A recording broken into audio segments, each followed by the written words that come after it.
I'm Dean Walker, and welcome to the Poetry of Predicament podcast, a podcast for people brave enough to face humanity's challenges and problems, and most importantly, our numerous predicaments. The Poetry of Predicament is a podcast meant to inspire us to bring forth grace, beauty, and connection with the web of life in the face of a predicament-laden world. This week in the Poetry of Predicament podcast, we welcome Rupert Read, not only a profound academic in the areas of philosophy and so on. He is one of the senior-most voices and presences in the substantial UK presence of activism at the leading edge, which of course is attributed to his time in XR, but now in many other areas as well. Help me welcome Rupert Read. Welcome back to another episode of the Poetry of Predicament podcast, and I, of course, am your host, Dean Walker. And this is the first Poetry of Predicament podcast interview of the year 2021, following the world's longest year of 2020.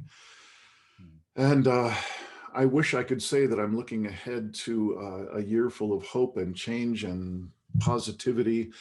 But I again live in America where things are not looking very good. So what I'm committed to aiming my attention toward is interviewing people as inspiring and as engaged in positive change as possible. And this first guest of 2021 is no exception. It is my great pleasure to have Professor Rupert Read here on this particular episode and interview. And may I call you Rupert? Sure. Okay. Rupert, I've been watching for a couple of years now your mostly during an XR saturated time, which I understand is a little bit less these days. We're going to find out more about where you're putting your attention now. But I have seen a level of engagement and articulation that is really rare in anywhere, but especially in the UK and especially in XR. And that happens to be as high-end as I've ever seen an activist organization perform. I've never seen anything like XR, particularly XR UK. And for you to be at such a high level of visibility there, I have no question why you were chosen to, or you nominated yourself. I don't know how it worked.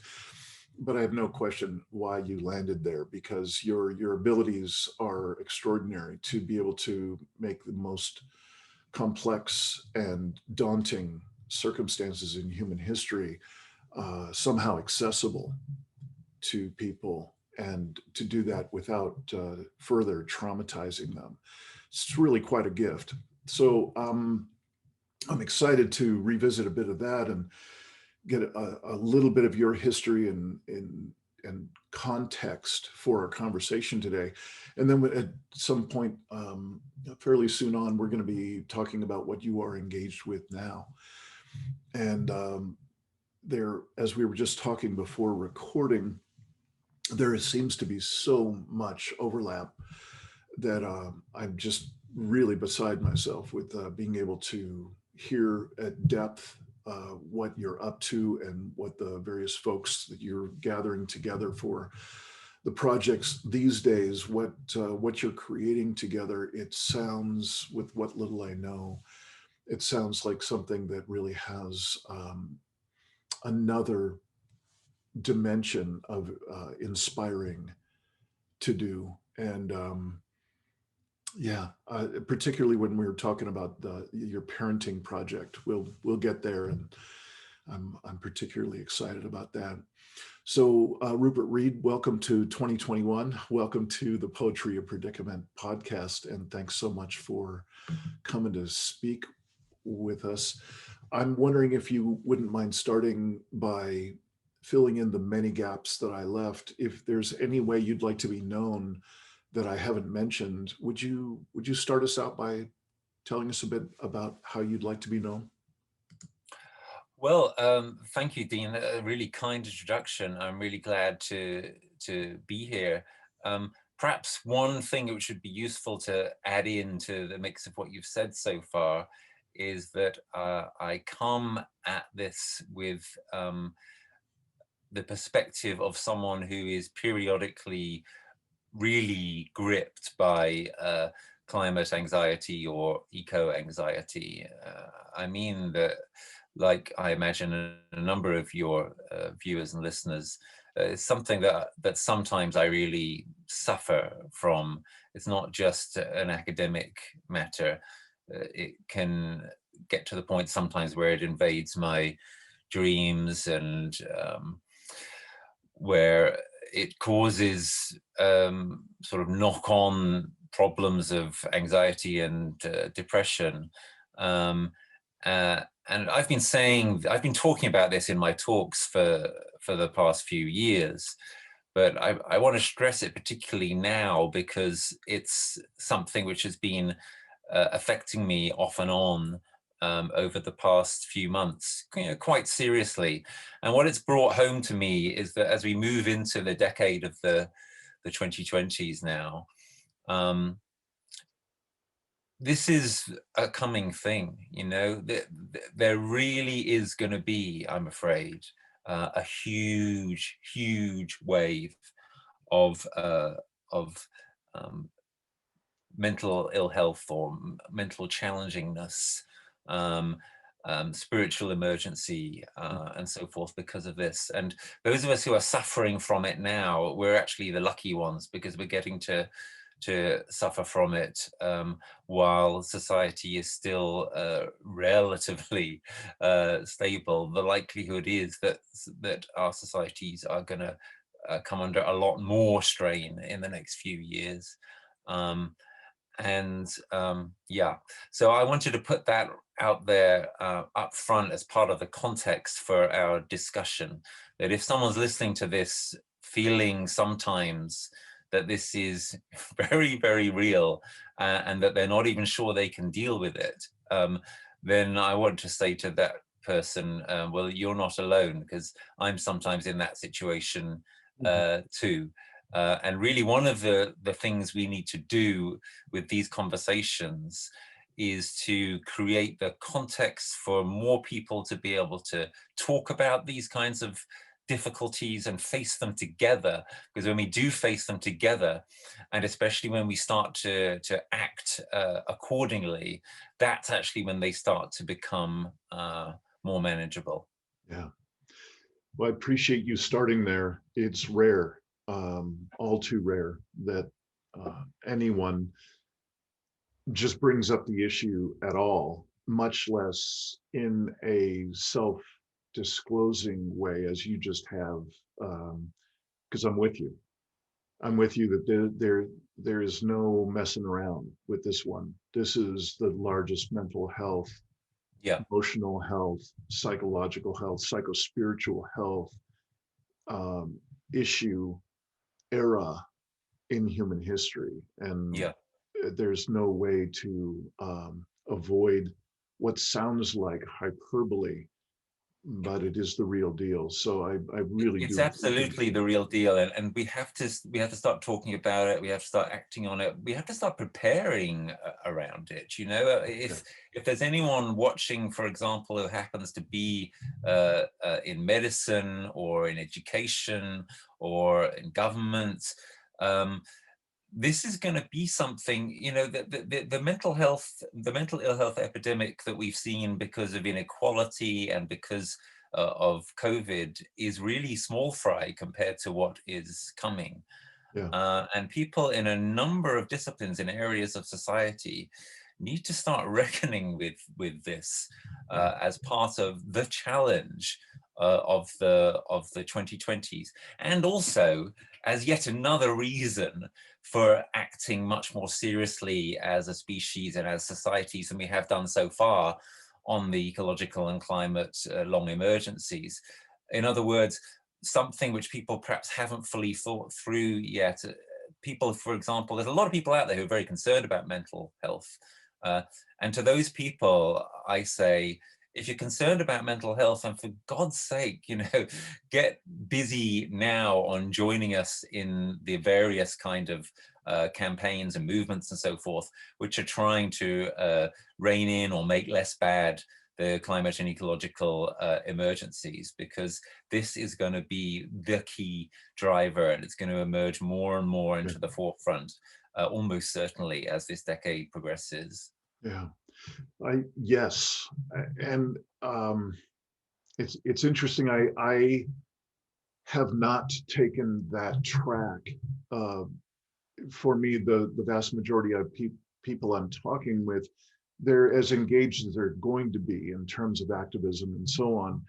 And what I've been experimenting with in my own delivery of the support and resources, the online learning series that I offer to people in my line of work. It starts out with the whole series. For a person to enter that whole body of work, they need to go through a two-part introductory series. One is called Living in Two Worlds, in which we just become conversant about all the sober data and the issues that are going on.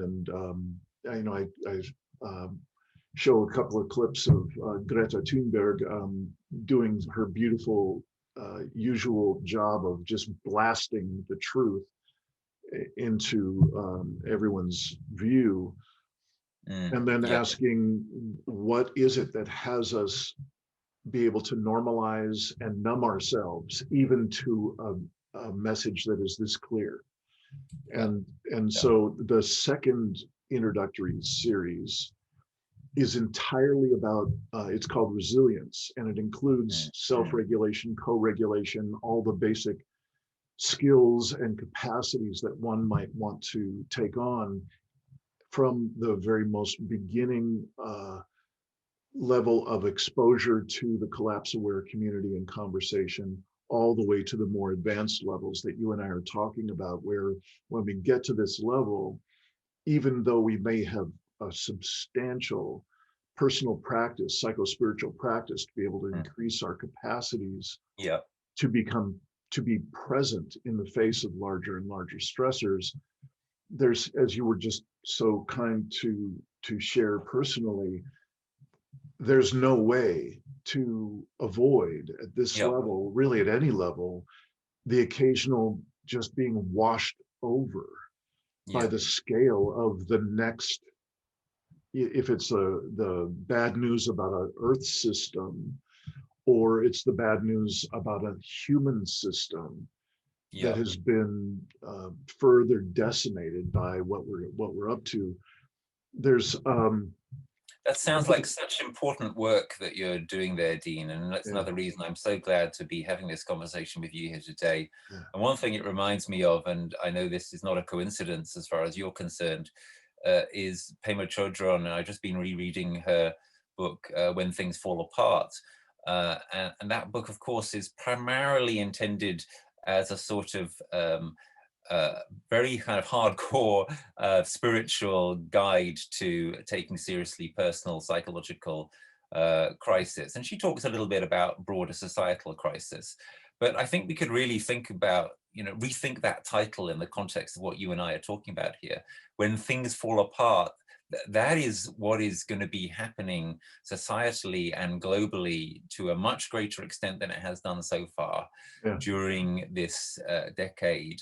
And that, again, barring literally miracles, that is certainty that the challenges are going to deepen and things are going to fall apart more. However well we do, however brilliantly the activist community and so on performs, however much we manage to start turning things around, things are going to carry on falling apart, at least for a good while to come, because of time lags that are built into the system, because of feedbacks that are starting to occur, because of how long it takes to turn a super tanker around.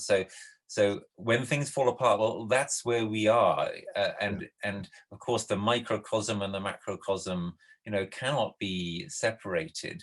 If you make yourself kind of so personally resilient that you don't feel the grief and the terror and so on of our world, well, then you've just made yourself too personally resilient. What you've done is you sort of cut yourself off from reality. Right.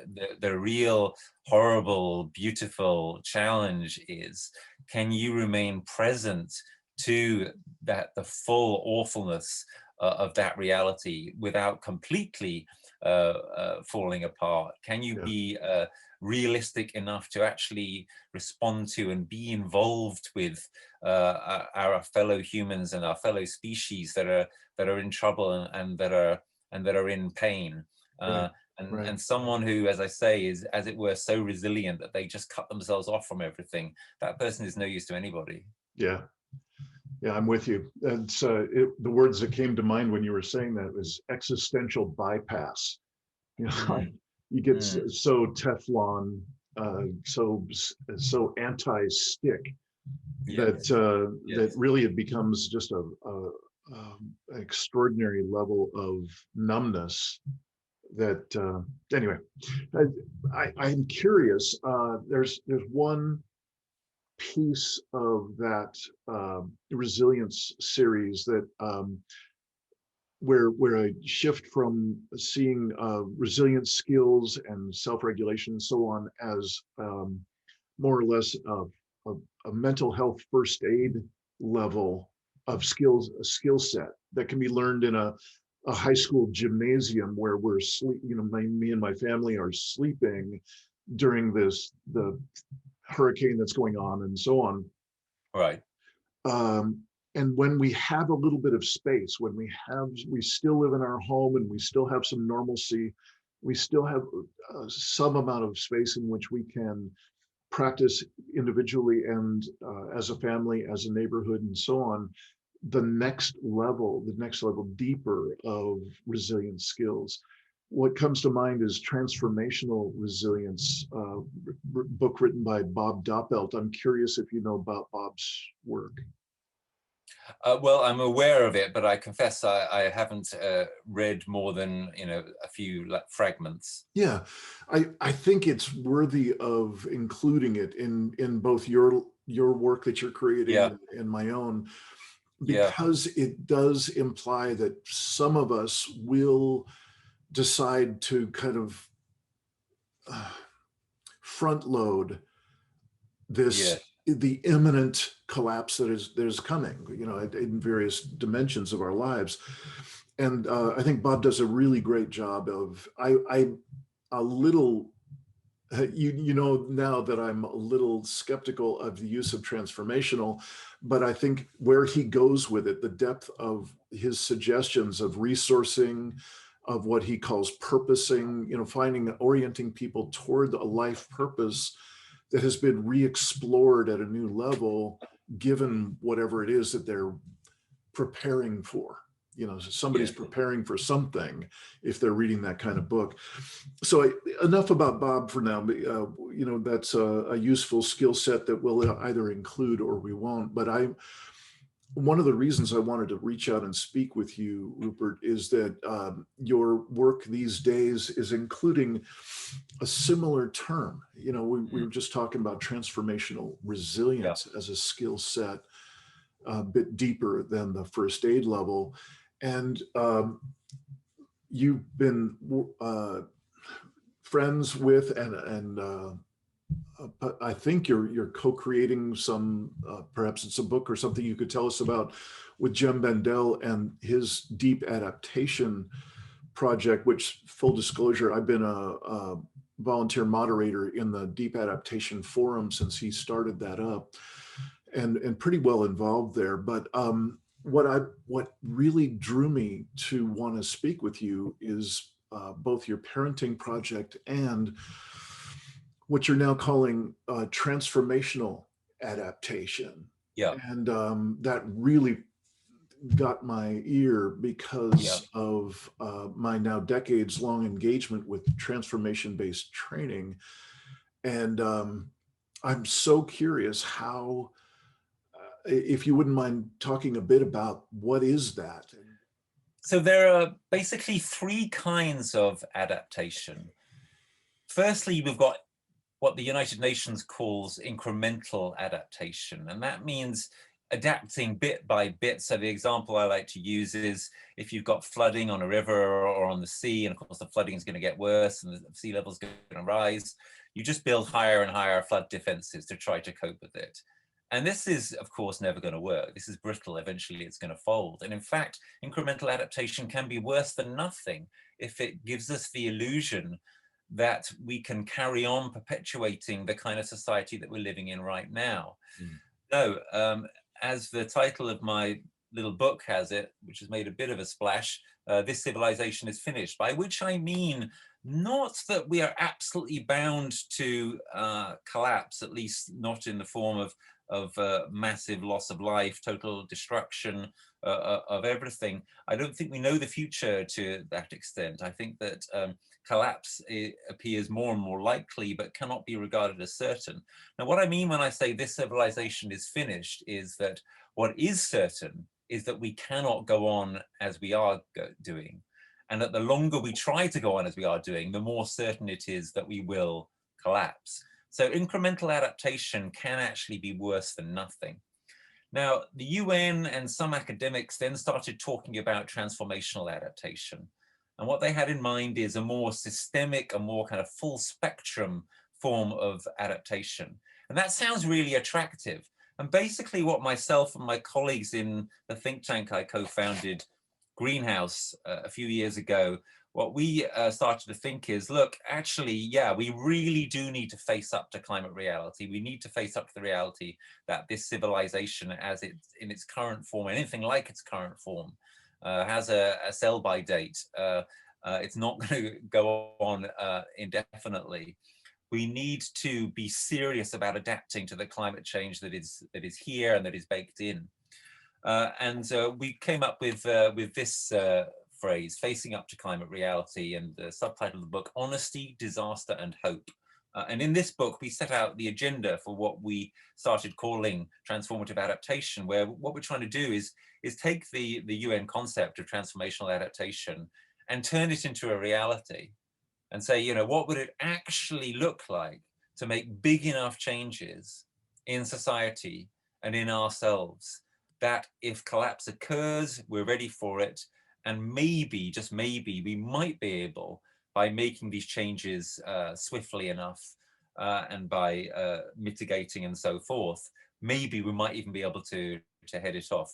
So transformational adaptation in that sense is a win-win. It puts you in the best possible position, maybe to prevent collapse. And if collapse occurs, it puts you in a great position to deal with it. In that regard, it overlaps, of course, with the third form of adaptation, which has become much better known recently, which is deep adaptation. So deep adaptation says, look, incremental adaptation is just a shallow response to our predicament. We need to think deeply about it. We need to be serious about the possibility that collapse may occur. And my friend and colleague, Jem Bendell, and I, we are now putting together an edited collection on deep adaptation, which will appear later this year with Polity Press. It'll be the first book on deep adaptation as such. So quite an exciting development there. The disagreement between Jem and myself is that he believes that collapse is inevitable and that it will occur within the next decade. I think you can't put a date on it and that it's not quite inevitable.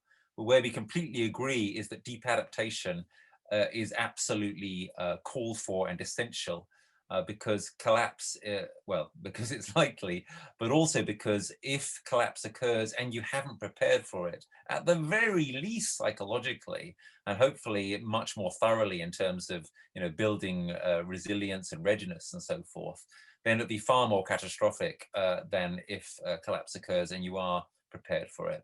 So in that context, there's a huge overlap between transformative adaptation and deep adaptation. And I'm very excited to be working heavily on both now. And I think folks are going to be hearing quite a lot more about transformative adaptation during 2021.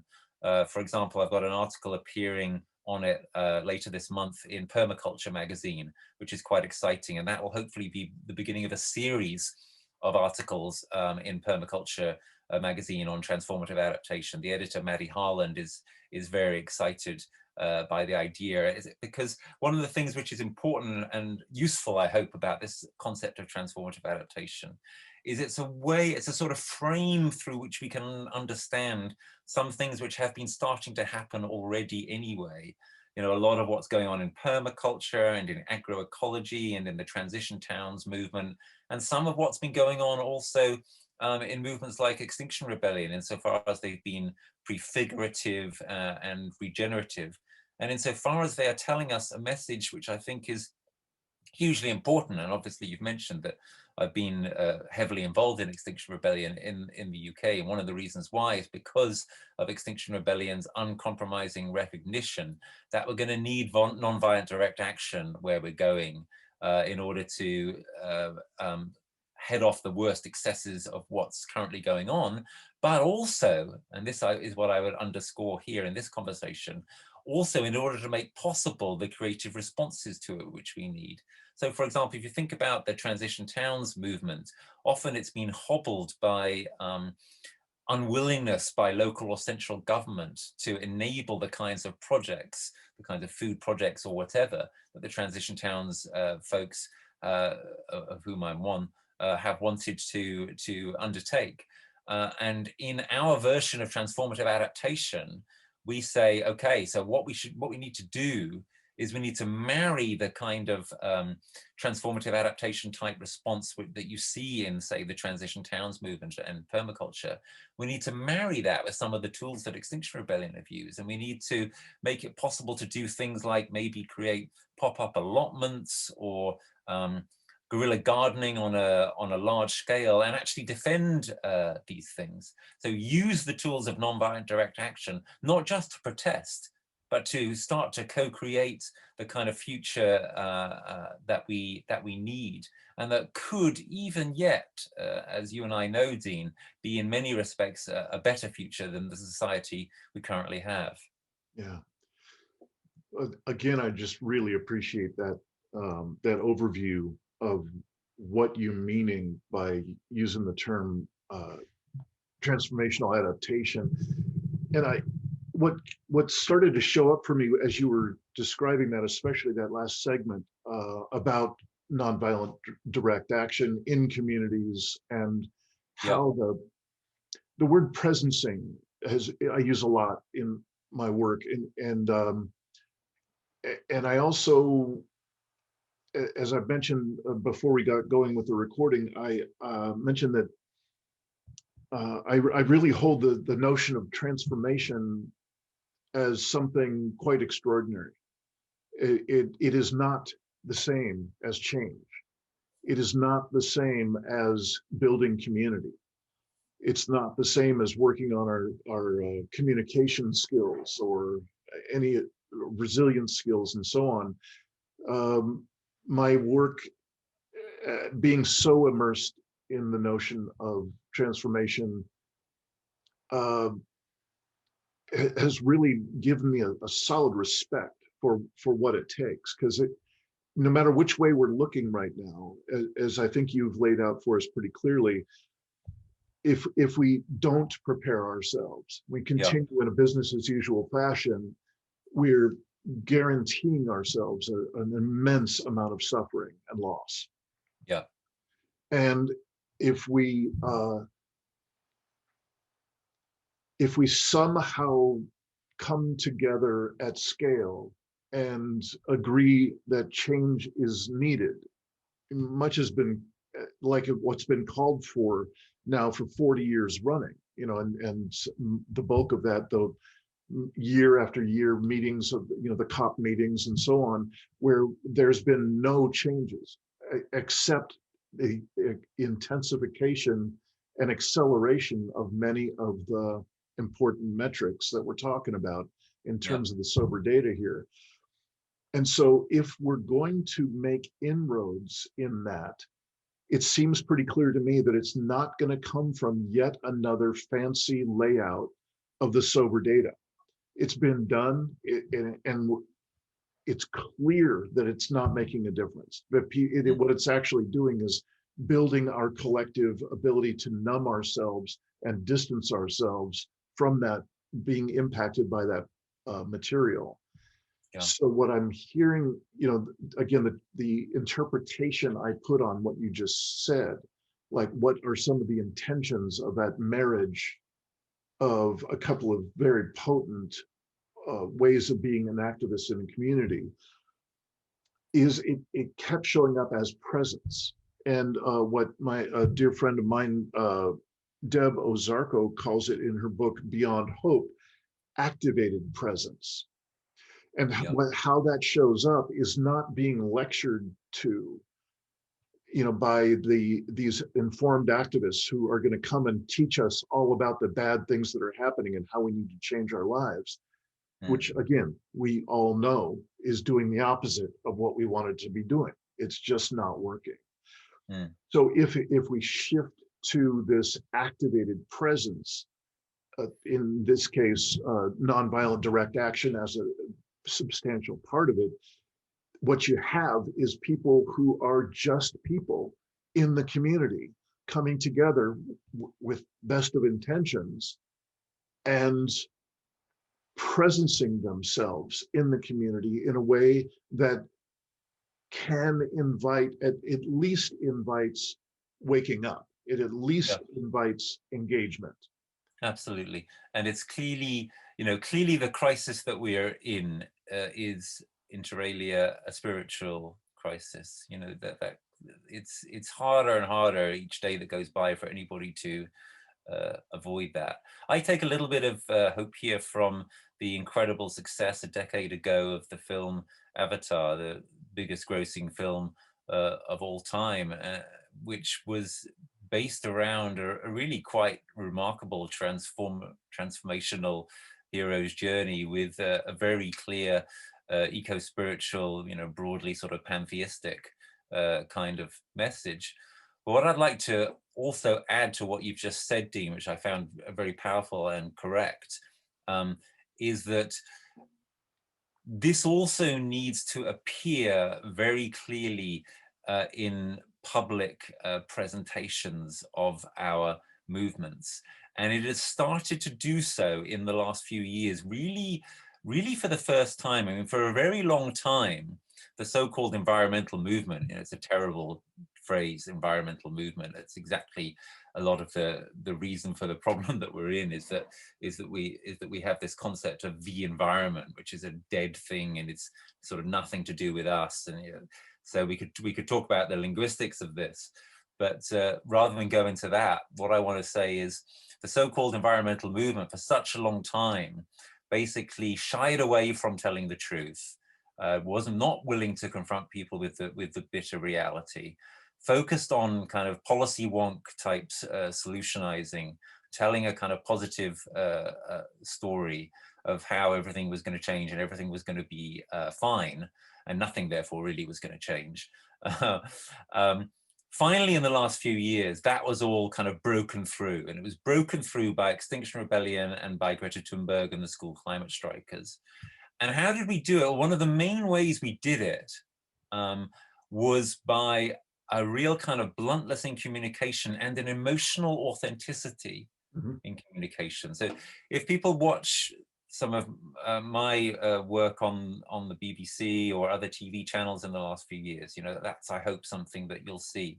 And certainly I'm sure that everybody's seen it in Greta. And this is at the core of the reason for her incredible cut through, that she just is herself, and she is willing to be to come over as very unreasonable and angry and sad and desperate and so forth, in a way that just cuts through the existing discourse and can't be ignored any longer. Now, that I want to say that this kind of emotional authenticity, this is an aspect of the presencing that you are talking about.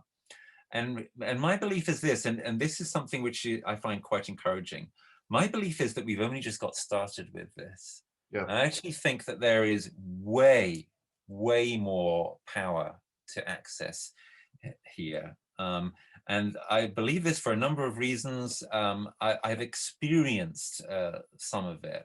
I've experienced some of it in particular over these past few months when, as I say, I've been struggling more than I ever have done before, really, with eco-anxiety myself.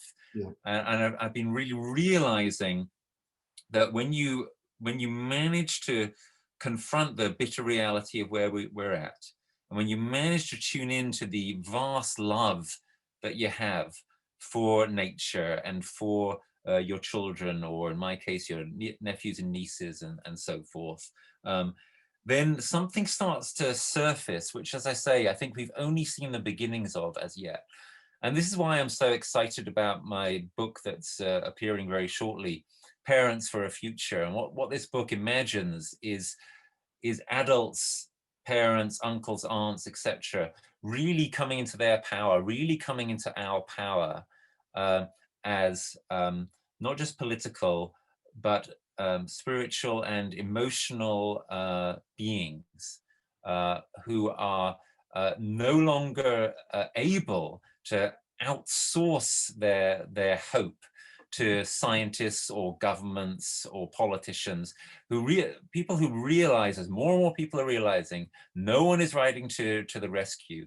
This slow motion catastrophe is building and building, and it is only if citizens rise up in far greater numbers that we're going to blunt its edge and start to create something potentially better to come instead of the current failed system and failed civilization.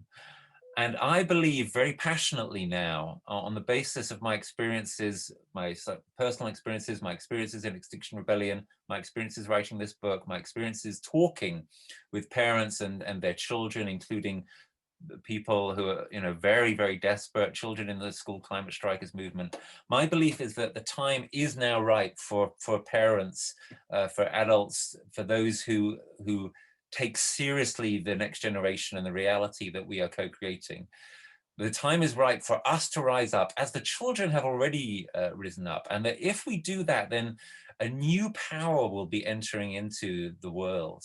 The power of the absolutely enraged and righteous and grief-stricken and loving and determined, emotional and psycho-spiritual power of human beings when they negotiate this kind of terrain, this kind of situation that you and I have been describing here, Dean. And when that power really enters into the world, and that's what my new book, Parents for a Future, is attempting to seek to midwife, then I think that something extraordinary will happen, and it will shake the current system. And that kind of plan, if you will, and that kind of potential action, which will be a mushrooming of what we've already seen with Greta and Extinction Rebellion, that I think is a genuine source of active hope as we move into this new year. Yeah, brilliant.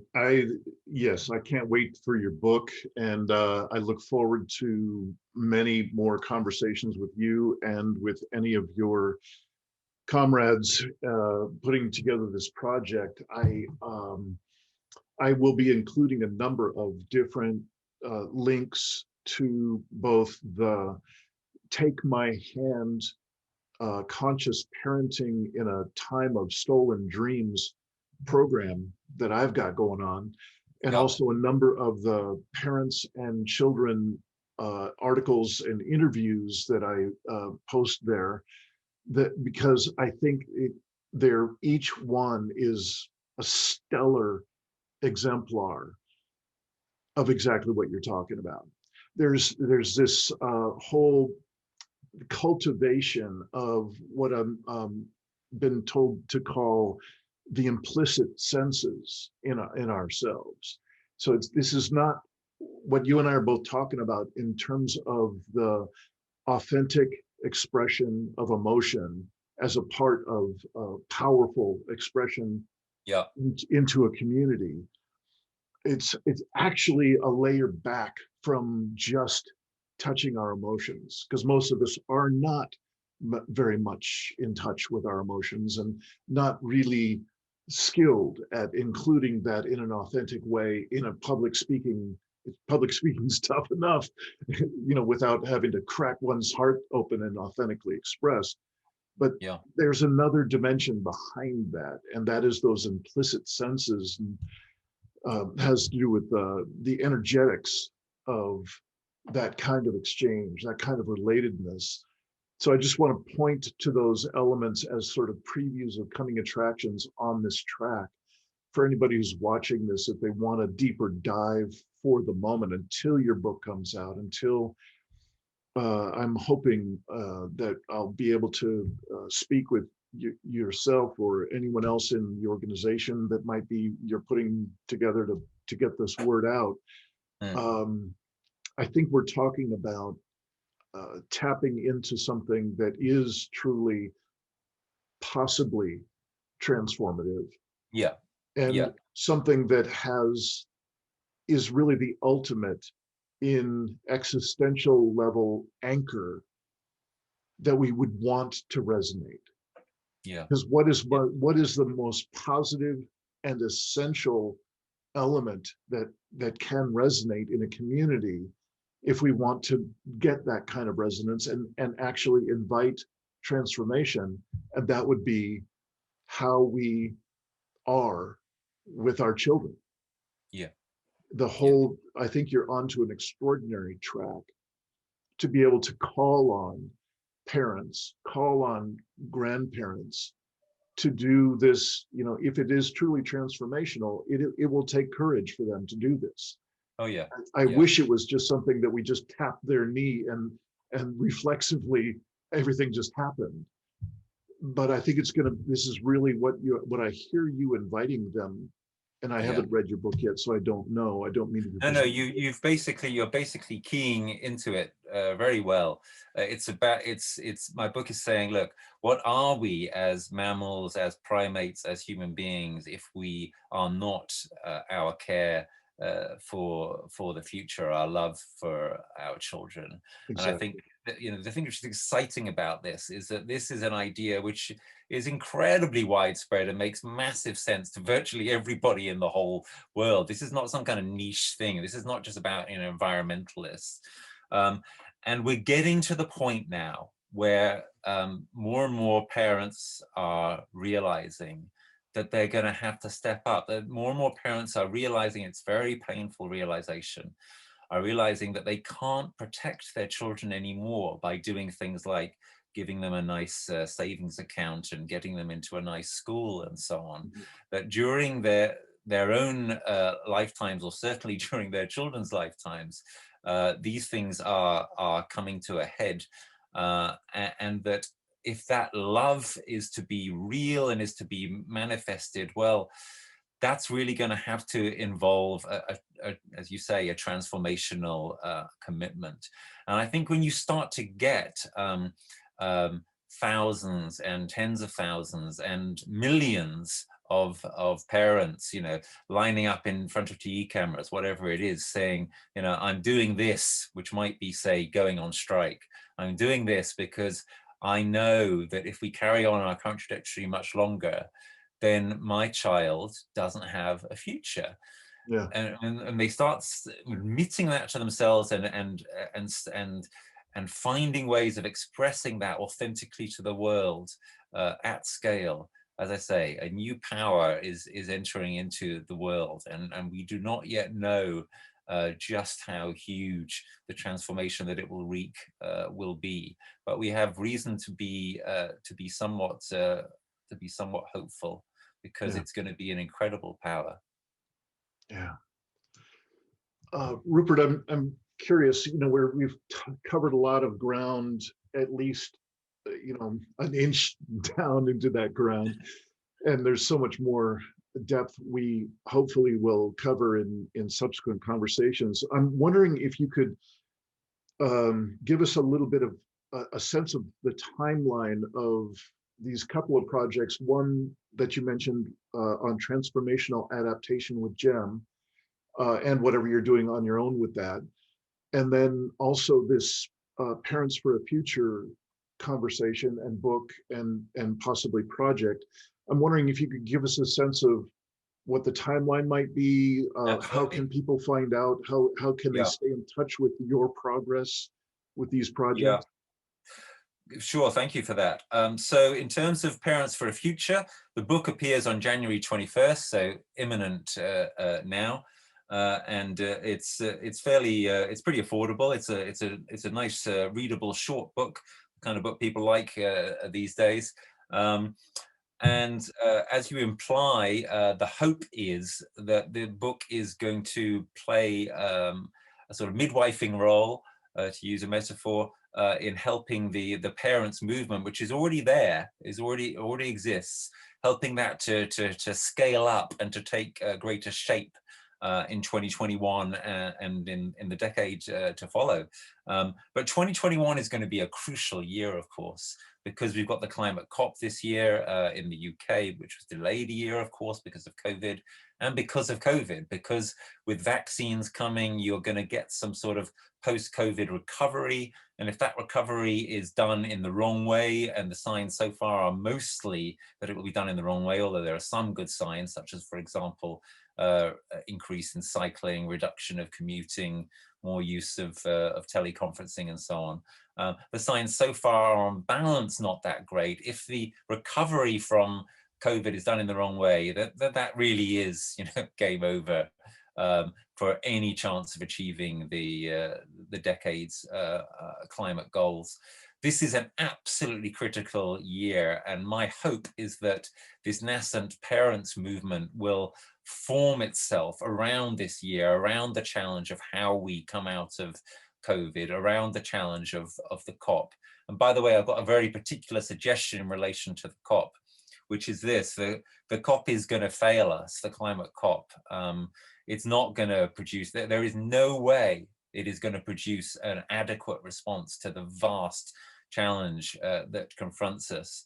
And that's part of the reason why this civilization as we know it is, as I say, finished. So in terms of activism towards the COP, if anyone's watching thinking, right, how do I best express my movement desires, my activity this year vis-a-vis this really crucial climate COP, here's my top recommendation. Plan towards the day after the COP finishes. What we need to have is the mother of all protests, strikes, direct action, whatever, to protest against the fact that the COP will have failed.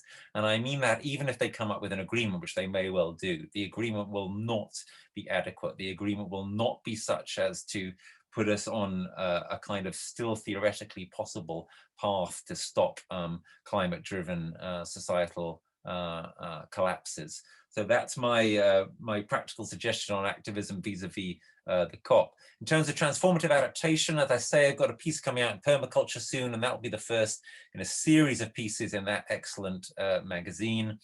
And watch this space in terms of that. I'll give you the website address, Dean, which you can share with your viewers. It's not quite live yet, but it will be very soon. And then with the partly overlapping project of deep adaptation, the book that Jem and I are working on, which is also going to be a report to the Club of Rome, that will appear this summer. I'm frustrated in this conversation because we've just barely gotten going. And I know that you carry a certain amount of, a ridiculous amount of capacity for engagement across so many framings of this, the most important conversation in human history. So I just feel like we've barely touched in on so many vital topics. And so I'm frustrated and I'm thrilled, and I love that we've had this conversation. Well, let's, these things are all in process, as I've just described. Yeah. Let's think about talking again during the year when things will have moved on somewhat. And and in terms of this being the most important conversation, absolutely. And I think something which is quite useful to concentrate people's minds is to ask people to ask themselves, what will be the things which our children or even grandchildren ask us about as they look back on our lives when we're really old, which hopefully we'll get to be. Will they ask us about pronouns? Right. Will they ask us even about questions of civil rights or the right to work and so on? These are all important questions, but they're not going to be interested in any of those questions. The only question they will ask is, what did you do to try to help when there was still time to do something about this catastrophe, which has, and then, the question is going to be, will they say, this catastrophe which has destroyed my life, or this catastrophe which has made our existence very difficult, or this near catastrophe which we've managed somehow to more or less head off? That's this kind of space of agency which we have to move in, whether we're talking about macro level change, meso level change, or micro level change, whether we're talking about activism directed against governments, or whether we're talking about community resilience projects, or whether we're talking about stuff in our own lives. Whatever it is, the only question our children and grandchildren are going to care about is, roughly speaking, what did you do in the climate war? Yeah. Well, Rupert, I'm thrilled to have made this connection. I really look forward to the what hopefully will be a regularly punctuated set of conversations that we might have. And I also look very much forward to connecting with you about really putting the power of and the preparation, the in-depth preparations into people's hands for inviting transformation. I think there's something quite vital and core about your inclusion of that whole notion and where you're headed, and also where my body of work is headed. And yes, I think we might be of great service to one another. And I certainly know that. I agree, and I've really enjoyed this. And if I can just say one more thing about this concept of transformation, I would put it this way: transformation is coming. Right? The only question is, transformation is coming, whether people like it or not. The only question is, are you going to try to resist it? In which case, it's going to take the form of a more or less terminal collapse. Are you going to try to kind of start going with it? In which case, maybe you'll be able to blunt the edges of that collapse a bit. Or are you going to thoroughly embrace it? In which case, if there is a collapse, it will be one through which we survive and maybe even thrive. And maybe we can still head off collapse and create something better without all that vast kind of pain and destruction. But any which way, transformation is coming. This civilization is finished. The only question is, are we going to embrace the process of civilizational transformation, or are we going to resist it? And that's a spectrum. And the further we move down the spectrum towards the embracing of it and taking it seriously on every level, including the various levels we've talked about, the spiritual level, the political level, etc. The more people go further down that spectrum towards embracing transformation, the less horrible the process of transformation is going to be. But there ain't no avoiding it. Transformation is coming. Just choose what kind you want. Yeah. Rupert Read, thank you so much for speaking with us today. Really been a joy. Thanks for watching another episode of the Poetry of Predicament podcast, produced by Dean Walker and the Living Resilience Alliance, www.livingresilience.net. Music today from Michael Hedges, as always, and also Port Blue Into the Sea.